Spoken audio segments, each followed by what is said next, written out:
Semalam di doa puasa kita belajar tentang ketaatan satu orang menyelamatkan satu keluarga. Amin. Itu terjadi dalam keluarga Nuh. Kita juga belajar bahwa setelah air bah surut, yang pertama dilakukan Nuh adalah membangun mesbah. Hari ini kita akan lanjut belajar tentang mesbah. Mesbah keluarga. Di dalam topik kita hari ini adalah warisan rohani dari mesbah keluarga. Topik kita hari ini adalah warisan rohani dari mesbah keluarga. Saudara, sepanjang perjanjian lama dan perjanjian baru kita belajar, kita membaca kisah-kisah tentang mesbah.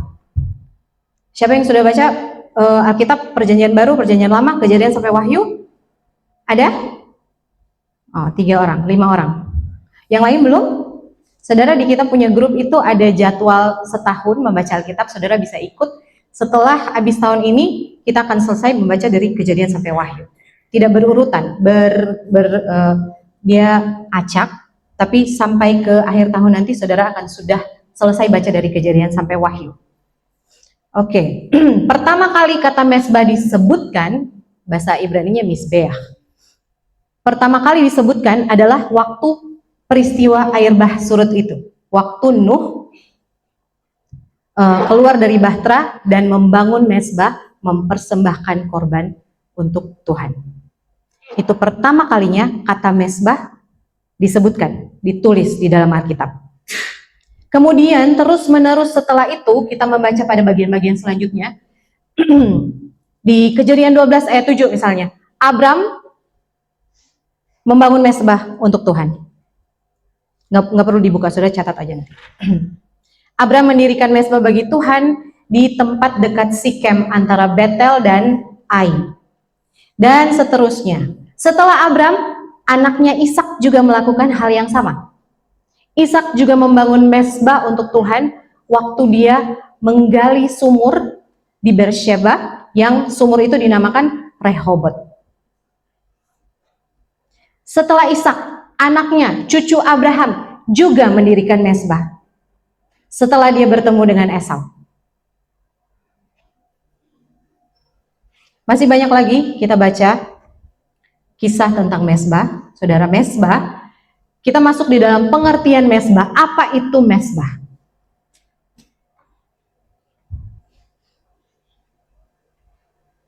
Sudah siap catatan saudara? Pengertian mesbah. Mesbah adalah tempat, wadah, atau lokasi fisik yang disucikan, dikhususkan, atau bahasa Indonesianya dikeramatkan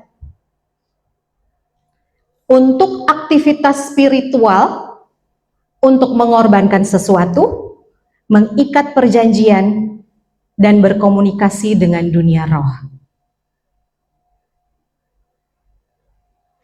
Multimedia sudah? Pengertian mesbah.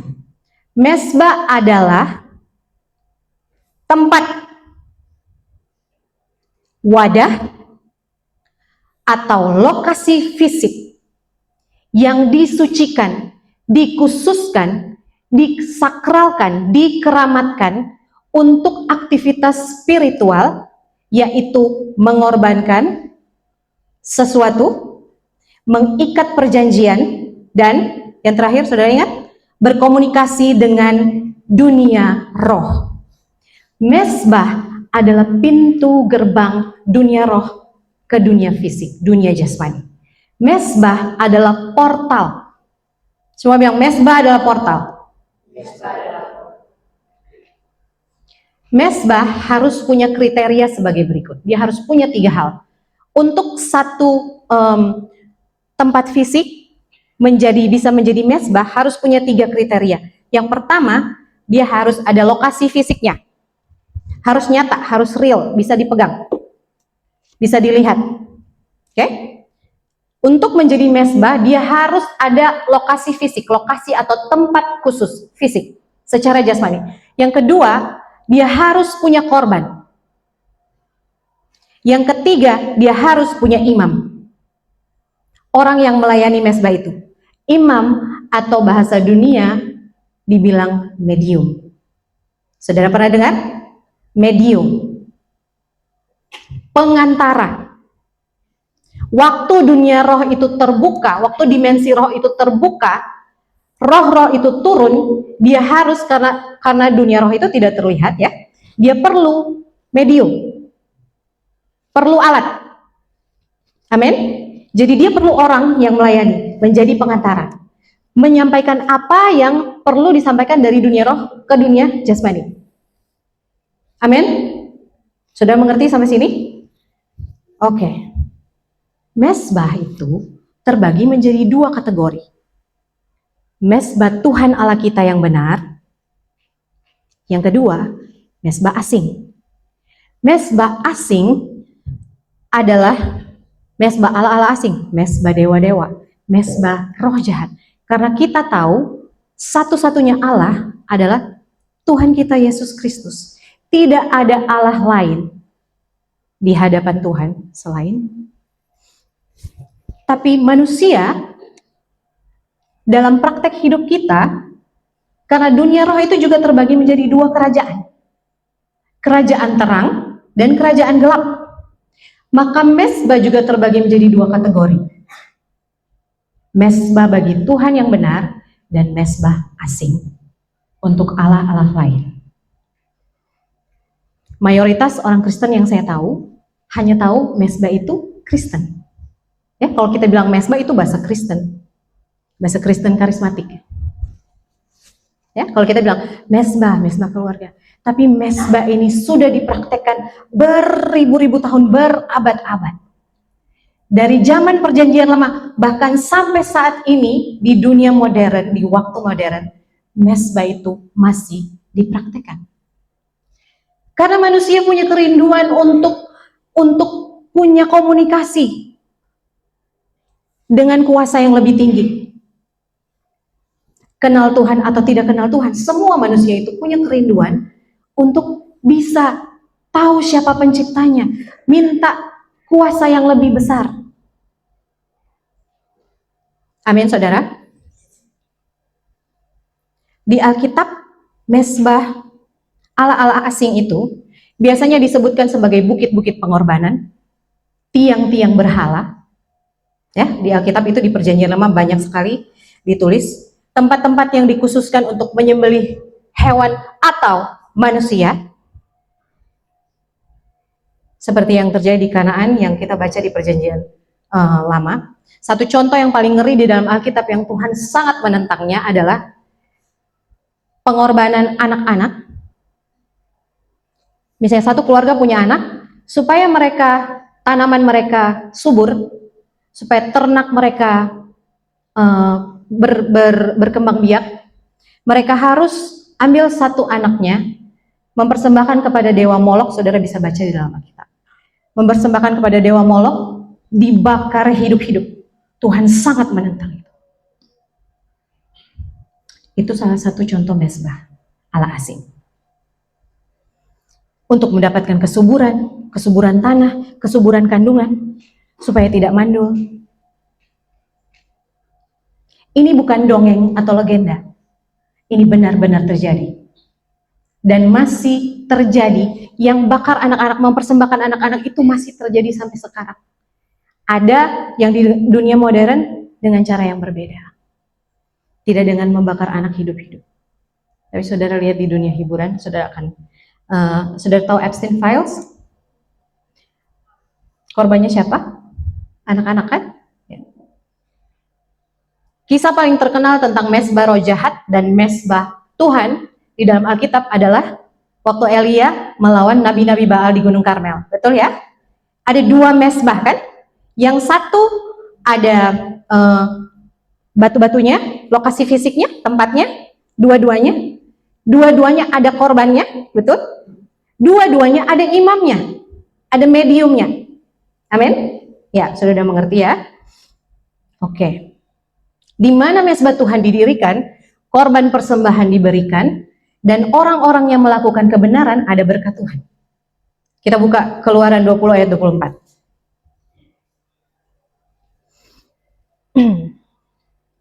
Keluaran 20 ayat 24.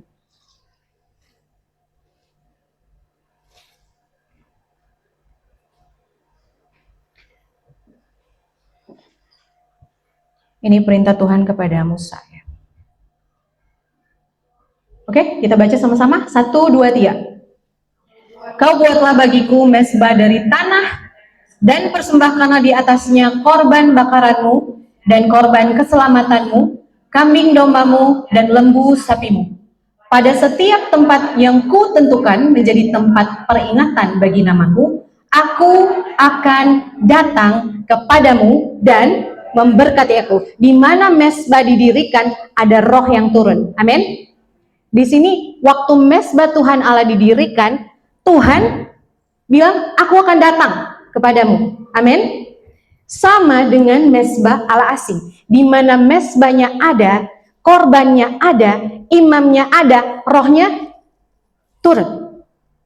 Amin. Di mana Tuhan bertahta, di mana Tuhan turun di atas mezbah kebenaran, ada berkat. Sedangkan di mana mezbah-mezbah roh jahat didirikan, ada kelaparan, ada perang, selalu ada harga yang harus dibayar. Kita lihat tadi contoh tentang nabi-nabi Baal. Karena mereka menyembah Baal, terjadi kekeringan 3 tahun. Kekeringan, kelaparan, orang-orang mati karena nggak ada makanan. Kisah Gideon dan mezbah adalah satu gambaran yang sangat jelas bagaimana sebuah pemulihan rohani terjadi di dalam sebuah keluarga dan komunitas.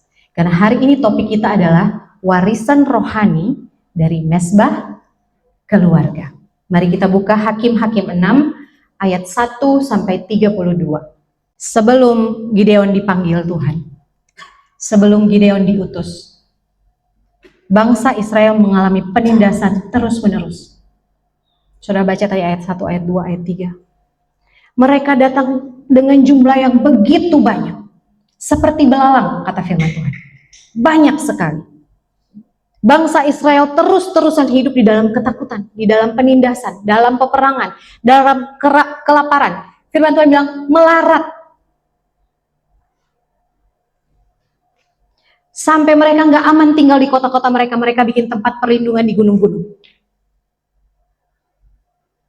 Ada penawanan hasil tanah, hasil ternaknya, tidak bisa mereka nikmati. Mereka menabur, Alkitab bilang mereka menabur, tapi hasilnya dirampas, tidak ada yang mereka tuai. Ternak kambing domba satu pun tidak ada yang ditinggalkan. Masalahnya adalah masalah yang terjadi secara fisik, secara jasmani. Ya, perang, kelaparan, semuanya terjadi secara fisik, secara jasmani.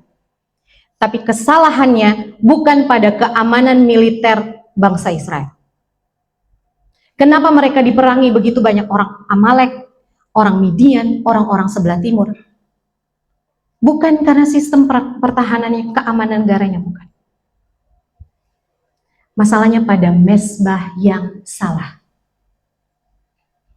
Jadi masalah-masalah jasmani yang kita manusia alami, kadangkala penyebabnya bukan hal yang jasmani juga. Kadangkala masalah jasmani penyebabnya adalah masalah spiritual. Saudara mengerti sampai sini? Firman Tuhan jelas ya. Respon pertama kita manusia waktu kita menghadapi masalah adalah kita mesti menyelesaikan masalah. Ada yang rampas, kita kejar dia, kita lapor polisi, melakukan hal secara jasmani juga. Amin. Tapi ada hal-hal, ada masalah-masalah, penderitaan-penderitaan jasmani yang kita alami, penyebabnya bukan masalah jasmani, penyebabnya adalah mezbah kita yang salah. Makanya respon pertama Tuhan memanggil Gideon, bukan suruh kumpul orang-orang, bangun tentara, lawan mereka. Yang pertama disuruh robohkan mezbah Baal di rumah ayahmu. Mezbah keluarga.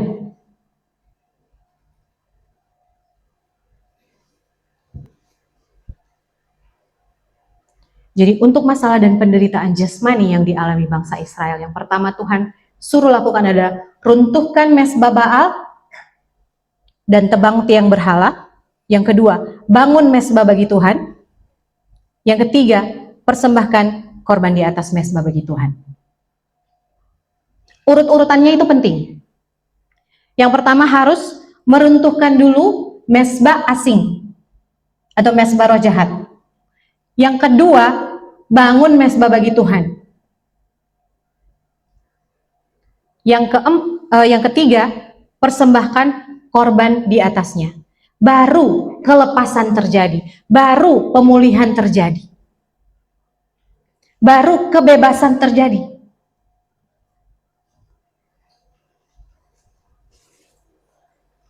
Ada masalah-masalah dan penderitaan dalam hidup kita itu disebabkan banyak hal, saudara. Yang pertama bisa terjadi karena kesalahan kita sendiri, akibat dari perbuatan kita sendiri. Contohnya Daud dan Batsyeba. Bikin dosa, terima akibat. Cek ya saudara, betul ya? Yang kedua, masalah atau penderitaan terjadi bisa karena ujian dari Tuhan untuk memproses kita. Seperti bangsa Israel yang berputar-putar di padang gurun 40 tahun untuk memurnikan. Yang ketiga, pencobaan dari iblis. Masalah bisa terjadi karena itu adalah pencobaan dari iblis untuk menjatuhkan kita. Contoh, Yesus. Contoh, Ayub. Amin? Cek ya. Yang keempat, atau masalah dan penderitaan terjadi dalam hidup kita karena di dalam hidup kita, di dalam keluarga kita ada terbangun mezbah Allah asing. Israel sudah dilepaskan dari Mesir, dibawa keluar dari sana, masuk ke Kanaan. Seperti kita yang sudah meninggalkan hidup yang lama, kita udah lahir baru. Sekarang kita hidup bagi Kristus sebagai anak-anak terang. Tapi pernahkah saudara menghadapi situasi di mana saudara menderita sakit yang tidak pernah berhenti? Satu keluarga udah lahir baru, papa, mama, anak-anak sudah lahir baru, udah terima Yesus. Tapi anak-anak bisa jatuh ke dalam perzinahan. Ada? Ada. Kasus real kan saudara? Ya. Atau di garis keturunannya minimal ada satu orang sakit mental di setiap generasi. Di generasi opa ada saudaranya opa yang perempuan. Tiap kali bulan purnama dia kerasukan. Di generasi anak-anak ada anaknya perempuan, tantenya. Setiap kali bulan purnama dia keluar, dia menari kayak orang gila di luar. Generasi cucunya ada satu keponakan yang kayak gitu. Terjadi nggak saudara? Terjadi nggak? Lalu kita bertanya-tanya, kenapa kita sudah lahir baru? Kenapa kita kok kita bisa mengalami masalah seperti ini? Udah lahir baru, udah terima Yesus, kok kita bisa mengalami hal yang kayak, kok saya sakitnya tidak sembuh-sembuh? Kok saya sakit kayak mama saya? Kok saya hipertensi? Kayak orang tua saya? Opa oma saya juga hipertensi. Saya baik-baik saja, ketika mau melahirkan tiba-tiba preeklamsia. Tekanan darah langsung 190. Kok bisa gitu? Saya udah terima Yesus. Saya udah lahir baru, dipenuhi Roh Kudus. Kenapa bisa begitu? Saudara, pekerjaan Tuhan di dalam hidup orang percaya itu dibagi dalam 3 tahapan. 3 tahapan pekerjaan Tuhan di dalam hidup kita. Yang pertama, tahap pertama adalah kita dibenarkan. Kalau saudara mau catat ayat, boleh.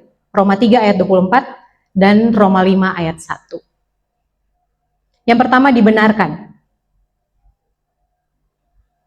Waktu kita dibenarkan, itu waktu peristiwa Yesus. Itu peristiwa 1 kali seumur hidup. Waktu kita terima Yesus. Kita mengaku, kita membuka hati, kita terima Yesus menjadi Tuhan, Juru Selamat, Raja dan Penguasa. Itu adalah deklarasi satu kali. Secara hukum, itu legal. Di semua dimensi hidup. Jasmani dan rohani, semuanya dengar deklarasi itu. Oh, dia terima Tuhan, satu kali. Tahap dibenarkan.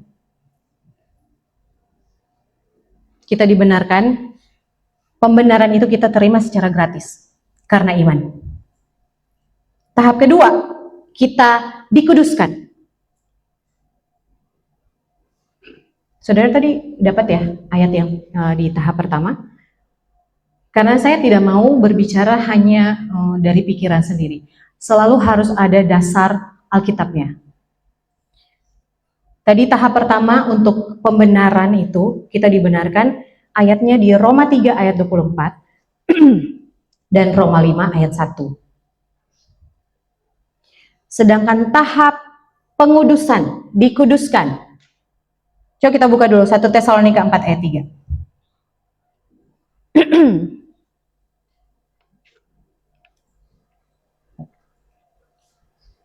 1 Tesalonika 4 ayat 3. 1, 2, 3. Karena inilah kehendak Allah, pengudusanmu, yaitu supaya kamu menjauhi percabulan dan seterusnya. 2 Tesalonika 2 ayat 13.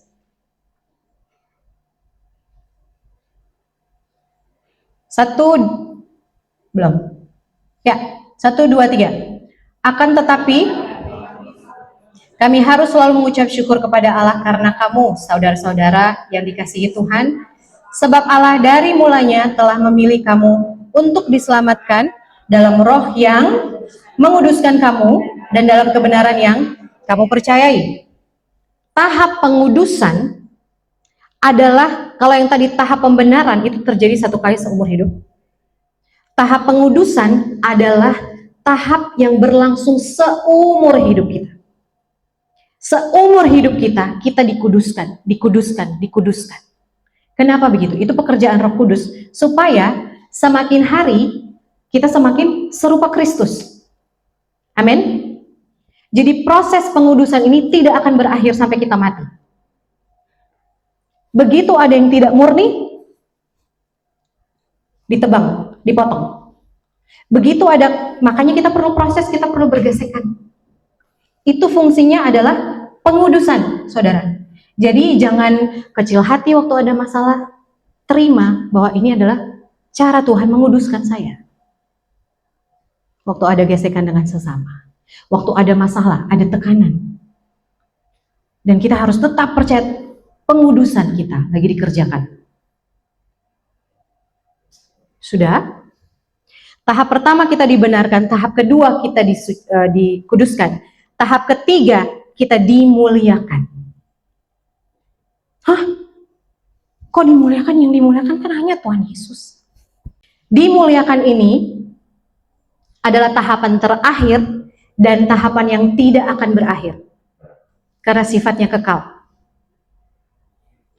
Saat kita dibangkitkan, diberi tubuh kemuliaan, memerintah bersama-sama Yesus. Tahap dimuliakan. Oke, jadi sekarang saudara dan saya yang sudah terima Yesus, sudah lahir baru, sekarang kita ada di tahap mana? Sekarang kita ada di tahap keberapa? Saat ini, saat kita hidup ini, kita sekarang ada di tahap keberapa? Kedua, kita ada di dalam tahap pengudusan. Dalam tahap ini, waktu ada yang tidak murni, Roh Kudus nyatakan dibabat, ditebang, dipotong, dikerat. Dalam tahap ini kita diuji, dimurnikan Tuhan, dicobai iblis seperti Yesus, seperti Ayub, seperti Gideon juga. Kalau ada mesbah asing, Tuhan akan nyatakan. Amin. Jadi jangan berkecil hati, wah Tuhan tidak sayang saya, atau mungkin saya kurang benar. Tidak, kita sedang ada di dalam tahap pengudusan, pentahiran, pemurnian. Karena Tuhan tidak mau, pengajaran dari gembala kita, tidak boleh pekerjaan Tuhan dicampur dengan pekerjaan manusia, atau pekerjaan manusia itu biasanya dikerjakan oleh Allah lain. Tuhan tidak mau bersanding di dalam tahta hidup kita bersama dengan Allah lain. Oke, jadi tadi di awal kita ingat pengertian mesbah adalah tempat, wadah, atau lokasi fisik yang disucikan, dikhususkan, disakralkan untuk aktivitas spiritual, untuk apa tadi? Mengorbankan sesuatu, mengikat perjanjian, dan berkomunikasi dengan dunia roh. Roh Allah atau roh jahat. Karena kerajaan roh itu ada dua, tidak ada area netral, tidak ada. Kalau bukan kerajaan Tuhan, pasti kerajaan kegelapan. Tidak ada area netral di alam roh. Tidak ada. Tidak ada karena baik, tapi belum terima Yesus, tidak melakukan apa yang Yesus punya, dia ada di area netral, nggak ada. Kalau bukan kerajaan Allah, berarti kerajaan kegelapan. Kriteria mesbah tadi ada 3. Yang pertama, dia harus ada lokasi fisik. Yang kedua, dia harus ada korban. Yang ketiga, dia harus ada imam. Dulu mesbah Tuhan didirikan di berbagai lokasi. Waktu bangsa Israel keluar dari Mesir, lokasinya itu di kemah pertemuan. Amin? Ya. Lalu sejak zaman Salomo, mesbah itu ada di Bait Allah.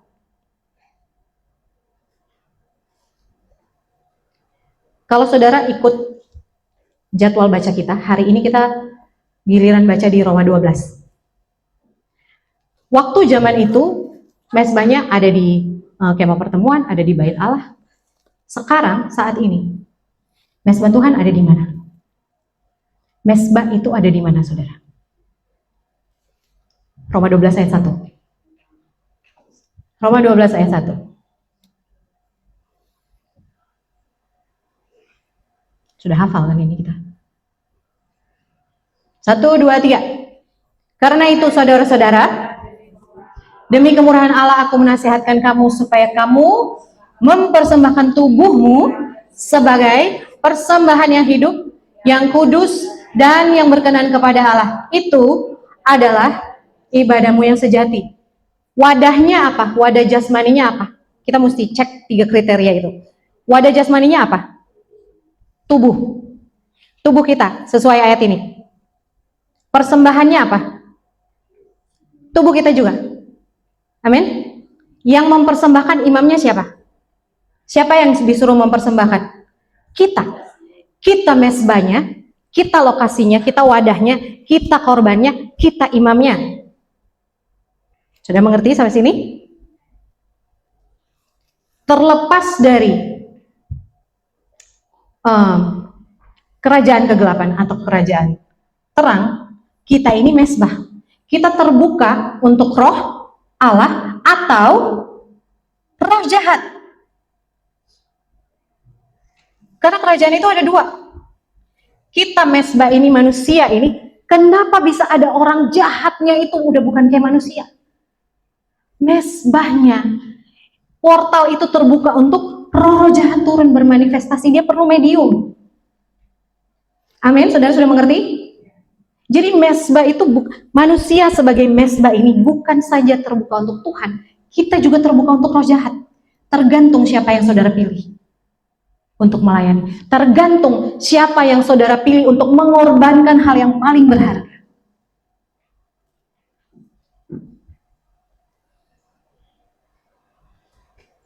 Satu Korintus 6 ayat 19. Tetapi tidak tahukah kamu bahwa tubuhmu adalah bait Roh Kudus?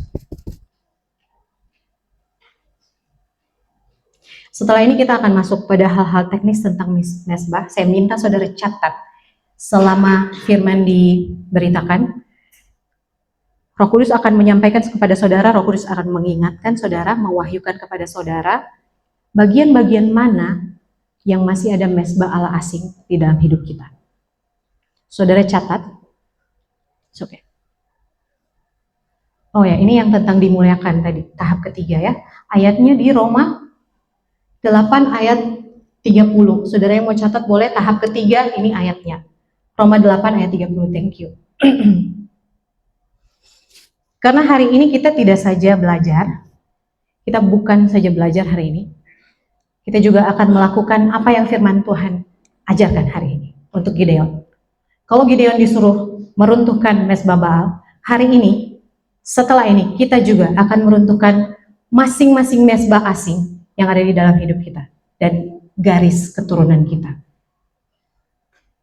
Ya, saudara siap-siap catatan saudara di HP, di kertas, di buku.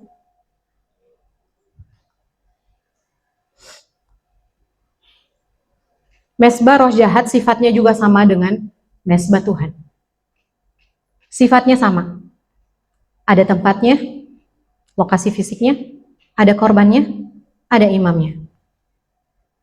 Mungkin saudara berpikir gini, saya kan nggak pernah pergi taruh-taruh macam pergi dapat batu besar lalu saya potong ayam di situ, lalu saya baca-baca, saya mempersembahkan ini kepada. Sampai sekarang praktek membangun mesbah itu masih berlangsung dalam banyak sekali kebudayaan di dunia, termasuk di Indonesia. Termasuk di budaya saya, masih sangat kental.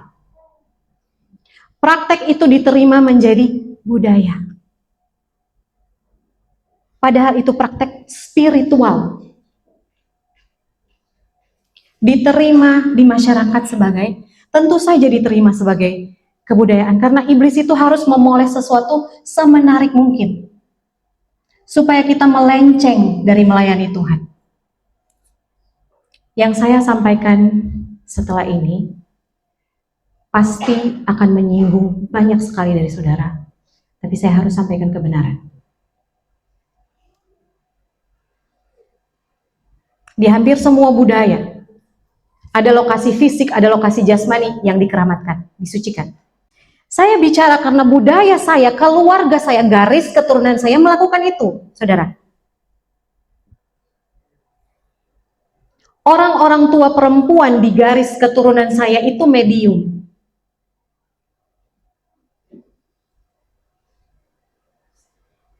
Ada orang-orang yang terpilih di setiap generasi untuk menjadi wadah.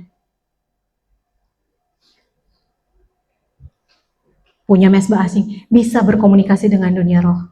Saudara, iblis itu suka menduplikasi dan memalsukan apa yang Tuhan berikan. Saya menemukan bahwa panggilan Tuhan itu turun untuk satu garis keturunan. Jadi misalnya Tuhan panggil Tante Lili, tidak hanya berlaku untuk Tante Lili. Seluruh garis keturunan Tante Lili ke bawah itu menerima panggilan yang sama. Dan karena iblis mengetahui itu, dia akan bikin kita melenceng.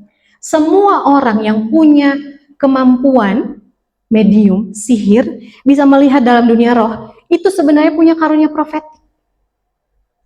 Tapi dilencengkan iblis. Dipakai untuk kerajaan kegelapan. Saya menemukan, saya riset, garis keturunan kami itu rata-rata semuanya profetik. Bisa melihat dalam alam roh, dikasih mimpi, dikasih tahu ini sebelum ini.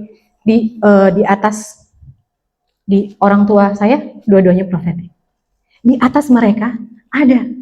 Di atasnya lagi, saya yakin itu sampai ke atasnya ada. Adik-adik saya peka. Keponakan saya masih sejak kecil udah bisa tahu ada roh jahat di situ.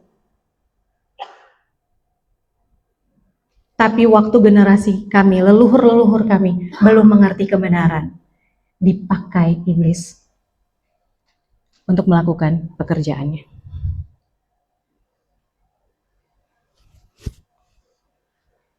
Orang-orang yang dipakai sebagai medium untuk berkomunikasi dengan roh yang dianggap sebagai roh leluhur. Saya udah bilang tadi, banyak dari saudara yang akan tersinggung, tapi saya harus sampaikan kebenaran. Padahal leluhur kita waktu mati, Alkitab bilang, dia tidak dikenal lagi oleh dunia. Rumahnya, kompleksnya udah gak kenal, karena saudara, roh kita waktu mati, kita nggak bergentayangan. Waktu kita meninggal, tubuh kembali kepada debu tanah. Roh kita milik Tuhan, kembali kepada Tuhan. Jiwa tunggu penghakiman di dunia orang mati, dunia orang mati atau Firdaus. Sudah jelas ya saudara? Jadi tidak ada orang meninggal, tadi malam dia datang ke saya. Dia datang lalu dia putar kopi. Kopinya ada, saudara, ada namanya familiar spirit. Ada roh jahat namanya familiar spirit. Mereka sudah bersama-sama dengan kita sejak kita bayi. Mereka udah perhatikan garis keturunan kita. Perhatikan kebiasaan kita. Mereka bisa bahkan mereka bisa mengimitasi suara orang yang sangat kita kenal yang udah gak ada. Itu namanya familiar spirit. Jadi gak ada orang tua kita yang bisa menjaga kita, gak ada. Itu pekerjaan Roh Kudus untuk menjaga, melindungi, mengajar kita.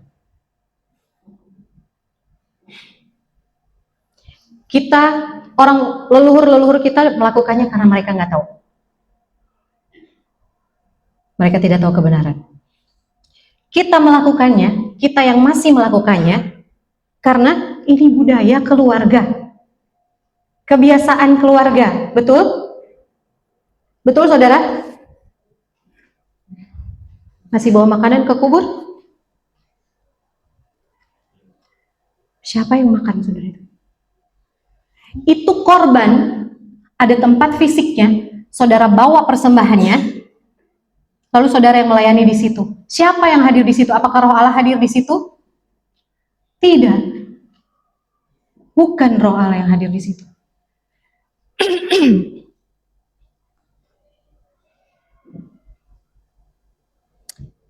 Saudara, tadi untuk banyak yang masih melakukan.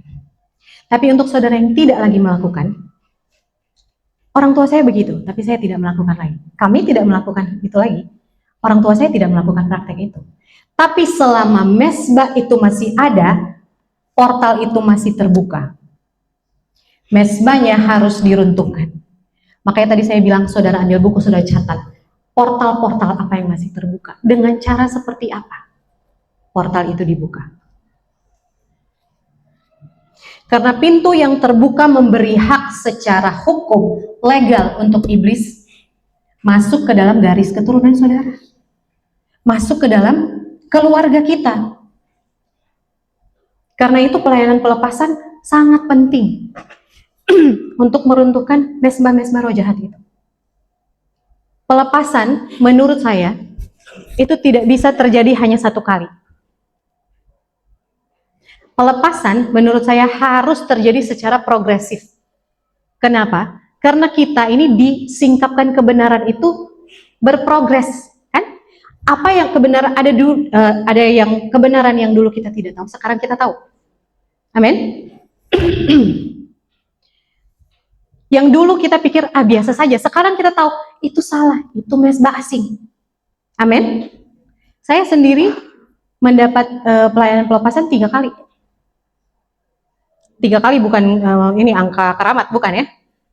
Bukan, karena memang 3 kali. Waktu saya masih SMA, waktu saya kuliah, waktu saya kerja, yang dilepaskan itu beda-beda karena bersifat progresif. Waktu saya bertambah umur, saya tahu, oh ini salah, saya mesti minta dilepaskan. Oh ini salah. Sampai sekarang, kalau saya tahu ada salah, yang itu merupakan ikatan, waktu Roh Kudus menyatakan, saya akan minta Tuhan lepaskan saya dari ini. Saya melepaskan, saya membatalkan, minta darah Yesus, batalkan perjanjian ini dalam nama Yesus. Makanya banyak orang udah terima Yesus tapi masih terikat. Kebiasaan buruk, kecanduan. Tapi udah terima Yesus, ada dosa-dosa yang susah sekali kita lepaskan.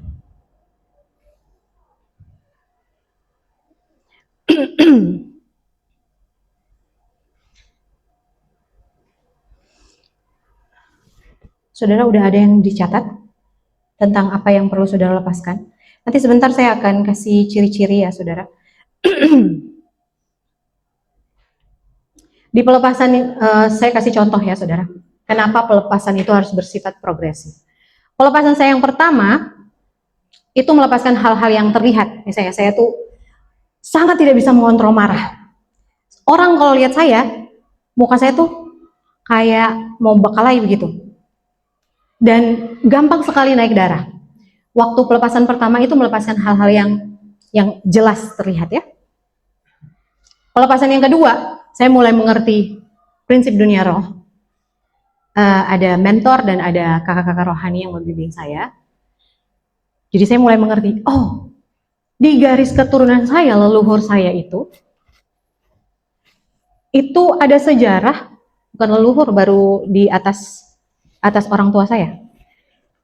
Di kampung kami, opa saya itu, saudaranya oma, sering kedatangan ular, kadang satu keluarga. Begitu mereka datang, ada tempat yang disediakan untuk ular-ular itu di dalam rumah. Sebuah piring besar, tempat ular-ular laut itu datang, lalu tinggal di situ. Dan dipercayai bahwa setiap kali ular itu datang, mereka membawa warning. Warning itu apa? Peringatan akan terjadi sesuatu bahaya atau ancaman. Pelepasan kedua, saya mengerti itu, saya tahu ini nggak benar. Ini harus dilepaskan. Leluhur saya mungkin belum mengerti, saya tahu itu salah, saya lepaskan ini dalam nama Yesus. Pelepasan ketiga, saya mengerti, dibukakan lebih bukan pelepasan ketiga. Sekarang baru-baru ini dinyatakan kepada saya, Roh Kudus menyatakan, kamu ingat cerita waktu ular-ular itu mau kembali ke laut, ada emas yang diserut makanannya, ada korbannya. Menjadikan itu sebuah perjanjian. Kau datang, saya kasih persembahan.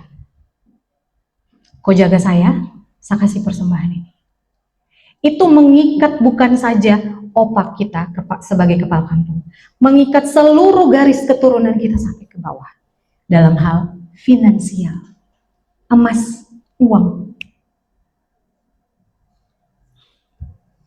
Menjadi ikatan, menjadi belenggu turun-temurun. Ini cuma satu contoh supaya saudara mengerti kenapa pelepasan progresif, pelepasan yang berlanjut itu penting. Bagaimana kita tahu kalau ada mesbah roh jahat yang mungkin bukan kita yang bangun tapi orang tua kita yang bangun, atau orang tuanya kita yang bangun, opa oma atau leluhur kita? Ada 3 ciri-ciri yang saya bahas hari ini. Ciri-ciri kalau ada mesbah asing di dalam keluarga dan garis keturunan kita adalah 1, ada pola kemalangan, ada pola masalah yang berulang, ada pola kemalangan yang berulang-ulang. Usaha apa aja gagal, selalu bermasalah di dalam pernikahan, selalu nggak akur. Atau kemalangan yang lain, kemandulan, atau selalu keguguran. Malang ya, masalah yang berulang-ulang. Kerjaan tidak pernah lebih dari 1 tahun. Ganti, nggak bikin salah apa-apa. Sakit yang tidak kunjung sembuh. Kemalangan lainnya misalnya pola, semua anak perempuannya tidak menikah.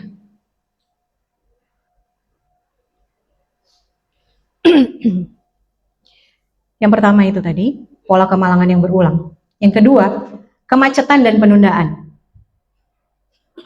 Kayak orang-orang Israel tadi. Menabur, tapi tidak menuai. Kerja keras, tidak pernah ada hasilnya. Kerja pontang-panting, tetapi tetap hidup melarat kayak orang Israel. Dirampas terus. Sudah mau dapat promosi, ketunda-tunda terus.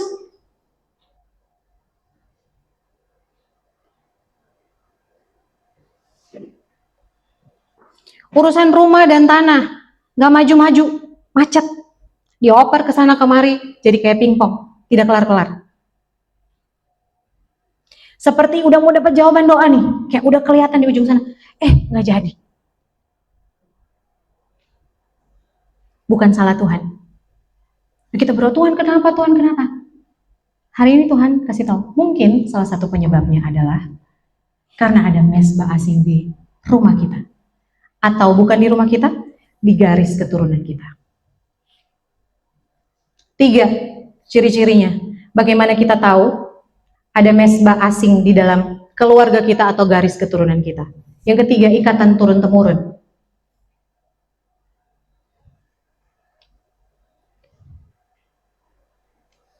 Ikatan turun-temurun. Rumah tangga anak-anak tidak ada yang harmonis. Kalau tidak cerai, KDRT, selingkuh, pokoknya anak-anak nggak ada. Saya tahu ada orang yang kayak gitu. Ada 11 bersaudara, semuanya tidak akur, tidak harmonis, selingkuh, gonta-ganti pasangan. Saya tahu, ada. Atau kecanduan di dalam garis keturunan. Opa punya istri 3, tidak terhitung anak di luar yang 3 itu. Papa tukang main perempuan, anak kecanduan pornografi dan onani. Terjadi? Terjadi. Pola kecanduan, pola turun-temurun. Generasi yang pertama melakukan ini, generasi kedua juga melakukannya, ketiga juga melakukan. Terus. Atau mati muda. Semua orang laki-laki di dalam keluarganya tidak sampai usia 50 tahun. Semua anak perempuan di dalam keluarganya umur hanya sampai 25 tahun. Begitu menikah, punya anak masih kecil, baru belajar jalan. Semuanya habis. Begitu sampai umur itu, tiba-tiba sakit keras, tiba-tiba meninggal. Ada.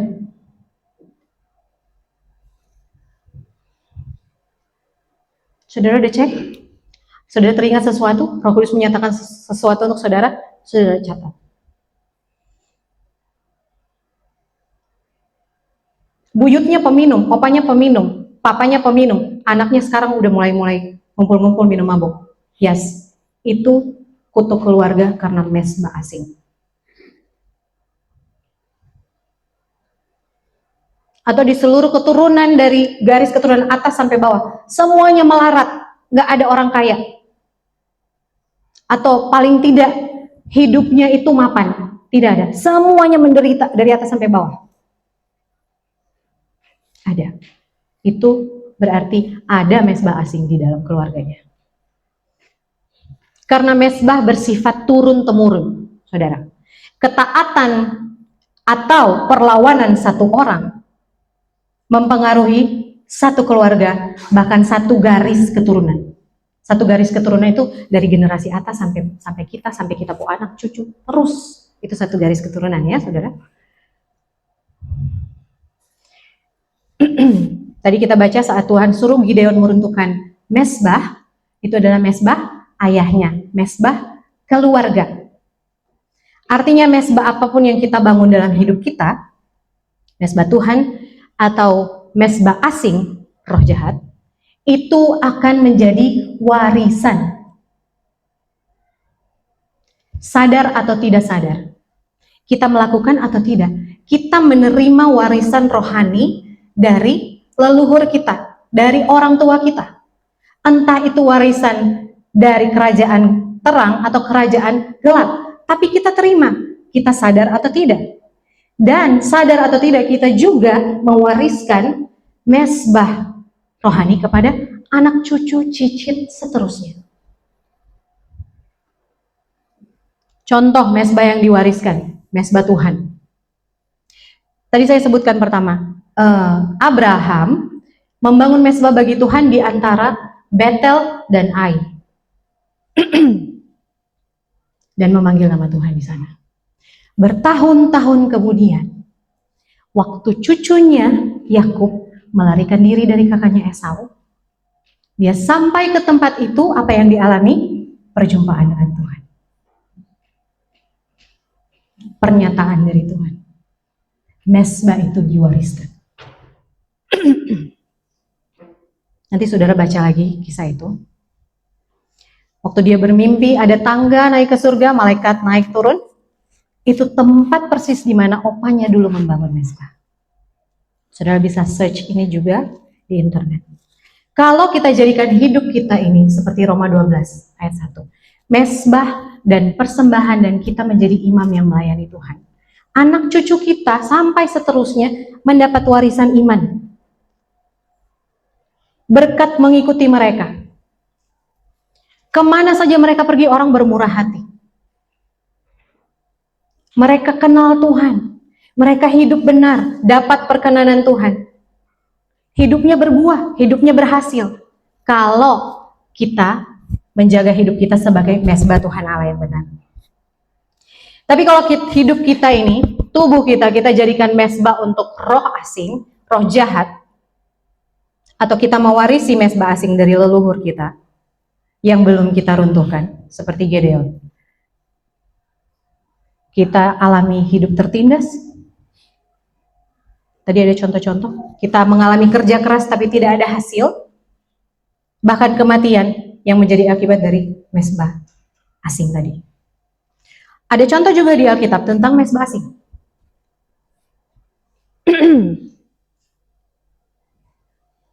Mezbah yang diwariskan.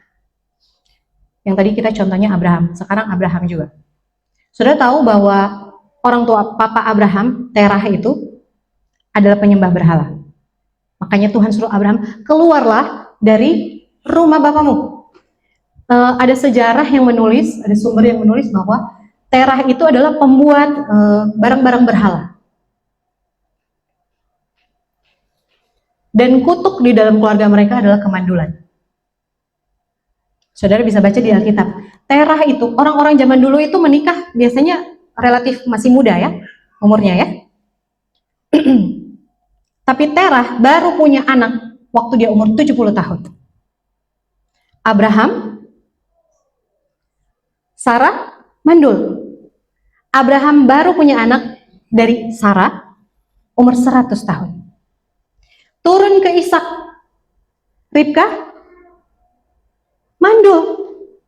Sampai dia berdoa untuk Tuhan membuka kandungan Ribka. Baru Ribka mengandung. Jelas ya saudara? Mezbah Allah, mezbah asing, dua-dua ada contohnya, dua-dua ada di Alkitab, saudara bisa pelajari. Saudara, di dunia modern, dunia sekarang, mungkin kita tidak mengkhususkan meja-meja, tempat-tempat khusus. Mungkin kita nggak ke kubur, ya. Tapi mezbah untuk roh asing, roh jahat, saat ini adalah semua yang mendapat perhatian kita lebih daripada Tuhan. Amin. Amin, saudara. Semua yang kita korbankan bukan untuk Tuhan, itu adalah Allah lain. Itu adalah mezbah Allah asing. Kita bisa scroll HP sampai pagi. Korban waktu kan? Korban waktu, korban tidur. Lebih baik tidak makan daripada tidak pegang HP. Korban. Tapi waktu baca Alkitab, satu pasal belum selesai, udah tidur. Betul loh? Iya kan? Kalau scroll HP itu bisa lupa waktu, bisa sampai tiba-tiba, ayam sudah berkokok. Tapi coba suruh baca Alkitab dari malam itu sampai pagi, tahan nggak saudara?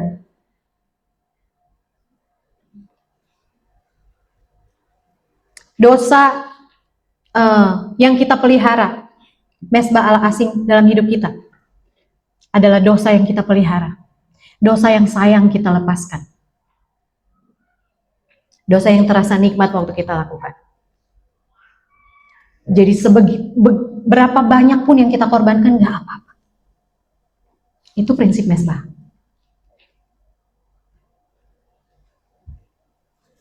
Tapi itu juga diwariskan. Saudara ingat, dosa yang tidak kita lepaskan, yang kita sayang-sayang itu akan menjadi warisan untuk keturunan kita nanti. Contoh, Abraham lagi. Abraham berbohong bahwa Sarah itu saudaranya. Saudara pernah baca? Turun ke anaknya, Ishak. Berbohong juga? Berbohong juga bahwa Ribka adalah saudaranya. Turun melahirkan anak, satu anaknya dinamai penipu. Berhenti sampai di situ? Enggak. Yakub punya anak-anak, berbohong sama papanya tentang Yusuf. Mereka bilang, mereka menjual dia, tapi mereka bilang, dia diterkam binatang buas. Itu pola. Dan itu diwariskan. Semua mesbah-mesbah asing di dalam hidup kita, termasuk dosa-dosa, bukan termasuk, bentuknya adalah dosa-dosa yang kita lakukan dan tidak pernah kita lepaskan. Itu akan kita wariskan. Jadi waktu saudara ada keinginan untuk berbuat dosa, ingat, anak saya nanti akan melakukan kayak begini. Apakah saya rela dia melakukan hal ini? Cucu saya yang lagi lucu-lucunya itu, dia akan melakukan hal seperti ini juga. Apakah saya rela?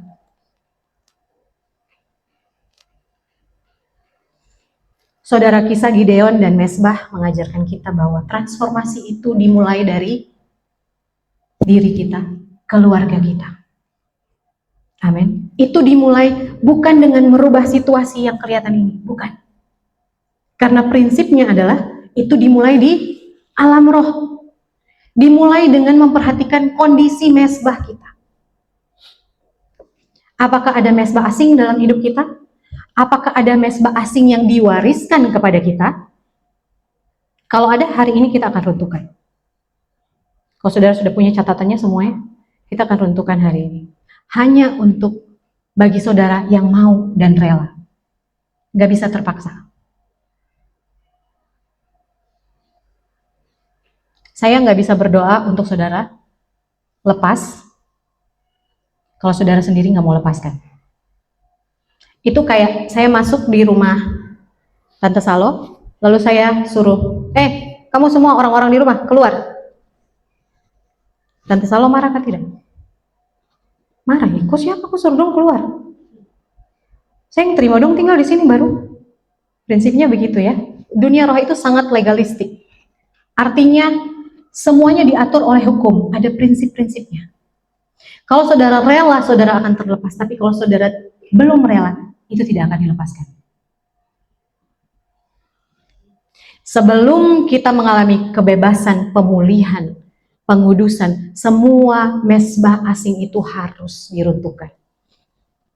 Dengan mempersembahkan hidup kita, mengundang Tuhan turun, mempersembahkan hidup kita sebagai korban, mengikat perjanjian dengan Tuhan.